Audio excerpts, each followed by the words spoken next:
Salve, amigos! Você confere agora mais uma edição da Voz do Marchador, o podcast oficial da raça. No programa de hoje, nós vamos conversar com o superintendente da associação, Henrique Machado, que já está aqui. Ei, Henrique, tudo bem? Tudo bem, Flavinha, Paulinha, tudo bom? Fala, Henrique. É um prazer, gente, sempre estar aqui com vocês, esclarecendo aí dúvidas para os nossos associados. Bem-vindo.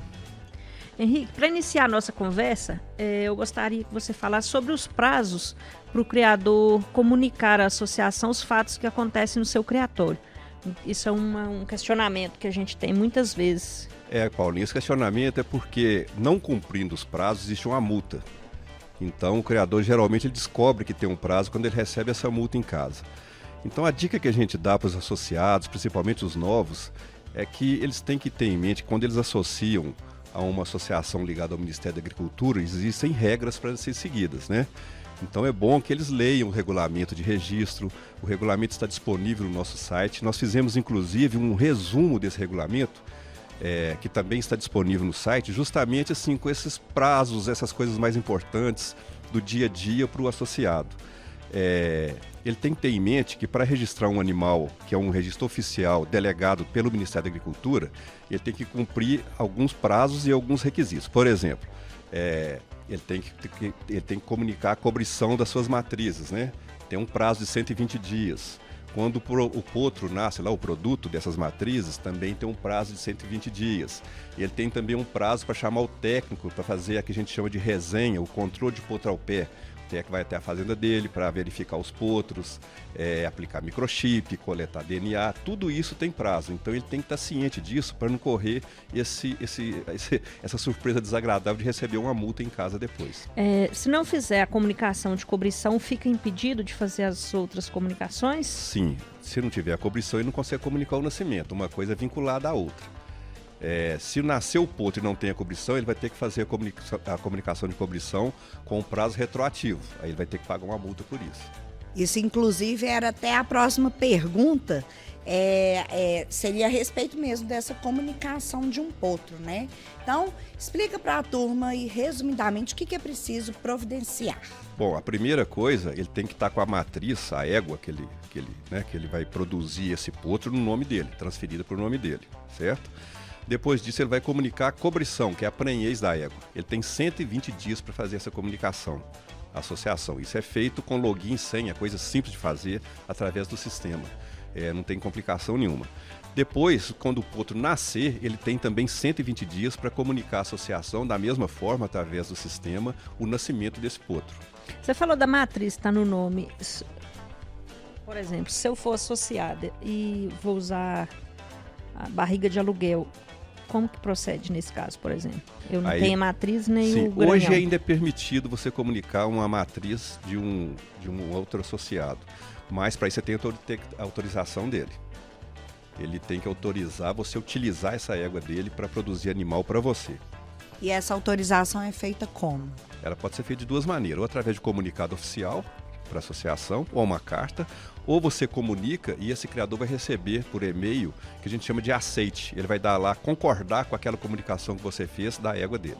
Isso demora? Não, é imediato, é automático. Henrique, outra dúvida recorrente que a associação recebe é sobre mudança de categoria do associado. Como proceder nesse caso? Pois isso é bem simples. Quando a pessoa resolve associar, ela vai ver qual que é a realidade dela naquele momento, né? Para que ela está usando o animal, se ela pretende criar, se ela pretende só ter o animal para levar em exposição, para cavalgada, para esporte, etc. Então a gente tem as categorias de associado. O ideal é que ela entre em contato com o setor de cadastro para ser orientada, mas a gente pode dizer assim que o que ocorre assim, né, mais corriqueiro. O que mais ocorre, por exemplo, é o associado primeiro, eles associar como associado usuário. O usuário é aquele associado que pode comprar os animais, transferir para o nome dele, levar em eventos, participar de provas, de concursos de marcha, etc., mas ele não pode criar. Ele não faz isso que a gente falou anteriormente, comunicar cobrição, comunicar nascimento. Então ele não tem um sufixo, né? Ele não vai ter animal no nome dele, no criatório dele. E depois, às vezes, com o tempo, essa pessoa toma gosto e resolve virar criador. O usuário participa, exposição, copa Participa, de marcha? só que ele não cria cavalo. Ele só adquire animais e passa para o nome dele. Aí, se ele resolver virar criador, ele vai precisar de duas coisas. Primeiro, ele vai ter que ter um sufixo. Então, ele vai enviar para a gente, é uma solicitação de mudança de categoria. Ele pode enviar também por comunicado oficial, que ele vai ter login e senha, que ele já é associado ao setor de cadastro. Ele vai enviar uma relação de sufixo, de 5 nomes que ele deseja, em ordem de preferência. E aí a gente vai escolher um sufixo para ele, autorizar esse sufixo, e ele vai pagar uma taxa proporcional à mudança de categoria, porque o sócio usuário paga uma anuidade e o sócio contribuinte paga outra anuidade. E pode acontecer o contrário também. Às vezes a pessoa acha que vai, vou criar cavalo, associa como sócio contribuinte e com o tempo ele fez, não é bem isso que eu quero não quero criar, eu só quero ter animais para passear, para cavalgada.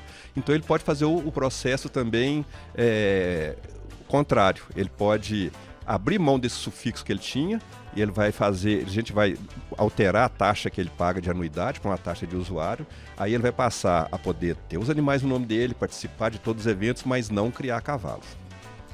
Uma dúvida que tem surgido, né, nos nossos canais de comunicação, pelos internautas, né, que nos procuram, é o seguinte, ela está relacionada ao livro aberto, Henrique. Eu queria que você explicasse para a turma, por gentileza, o que foi o livro aberto e como que anda a situação. Tá. O que é livro aberto, assim, para a gente começar? O livro aberto é um livro que a gente não conhece as ascendências dos animais que vão entrar. Então, toda associação de animal de interesse zootécnico que cria uma associação para registro, os primeiros livros utilizados são os abertos, porque você está começando, então você não sabe quem que é pai e quem que é mãe daquele produto, né? E esse livro a gente usa por um período, depois a gente fecha, porque a gente passa a fazer o controle genealógico dos animais. E esse livro pode ser utilizado em outros casos também, para correção de alguma genealogia ou para introdução de novos genes na raça. Isso pode ser feito. E o que o Manga Larga Marchador fez? Ele utilizou desse livro aberto como complemento do termo de ajuste de conduta. Nós tivemos um termo de ajuste de conduta que foi celebrado entre Ministério Público, Associação e Ministério da Agricultura, em que nós tivemos 3 etapas para correção de genealogia que não era verdadeira. E a terceira etapa, nós utilizamos o livro aberto para uma, que a gente chamou, deu uma nomenclatura para essa etapa de resgate genético. O que era isso? É o criador que tinha um animal com características fenotípicas, né, de exterior, de caracterização e expressão racial do Manga Larga Marchador e queria colocar esse animal registrado. Então foi criado toda uma metodologia de uma comissão técnica para registrar esses animais. E isso ficou aberto por, se não me engano, 4 anos. Então os criadores tiveram um tempo para inscrever seus animais, tinham muitos criatórios que ficaram um pouco abandonados durante um tempo, às vezes por falta de interesse, às vezes porque o titular faleceu e os herdeiros não tomaram conta daquilo, não registraram. Então o livro aberto foi muito importante para resgatar esses animais para o Manga Larga Marchador. E foi acordado com o Ministério da Agricultura que a associação teria que fazer, ao final desse período, uma pesquisa que a gente chamou de genoma, que é uma pesquisa genética para montar um perfil genético do Manga Larga Marchador. E a partir desse momento, o livro poderia continuar aberto, desde que, além da análise fenotípica, que é aquela do exterior do animal, como foi feito na primeira fase, que foi feito por uma comissão de 3 técnicos, além dessa análise, seria feita uma análise genética para ver se aquele animal que tinha interesse de entrar na raça tinha a genética do Manga Larga Marchador. Então nós estamos nessa fase. Essa pesquisa está sendo concluída pela Universidade Federal de Minas Gerais. Aí nós vamos, depois de concluído, colocar isso em nosso regulamento e apresentar esse regulamento ao Ministério da Agricultura para tentar a aprovação para uma reabertura desse livro. E qual é a previsão de conclusão? A conclusão do trabalho, eu acho que mais 30 dias só. Nós já até temos uma conclusão, mas pedimos para acrescentar alguns animais lá, geneticamente, que a gente achou importante. Então, acho que com 30 dias essa parte da pesquisa está pronta. E aí nós vamos apresentar ao Ministério da Agricultura e vamos ficar dependendo da resposta deles. Henrique, fala pra gente um pouquinho sobre as questões de aperfeiçoamento técnico que a associação tem investido, né, em cursos, para a área técnica, juízes. O que a associação tem feito para os juízes, para o quadro de jurados, é um pouco diferente. O que vinha sendo feito até esse momento? A gente sabe assim, a raça está crescendo, né? Todo ano a quantidade de associado que entra é grande. e a quantidade de eventos oficiais também crescendo. Então a gente tem que manter o nosso quadro de jurado sempre renovando, né, e aperfeiçoando. Além daquelas treinamentos que a gente faz todo ano com os jurados de aperfeiçoamento, nós estamos fazendo esse ano um curso para novos jurados. É uma modalidade nova que até então a gente fazia concurso, né? Eram provas seletivas para a gente colocar novos jurados em nosso quadro. E a gente notou assim, que era um processo um pouco traumático para os candidatos, porque a gente esperava que viesse assim, gente já muito preparada. E a gente via assim, que a função de jurado é uma função muito específica, ela tem que ter um conhecimento muito específico a respeito do padrão de uma determinada raça. Então é muito difícil a gente encontrar no mercado um profissional já preparado do jeito que a gente quer.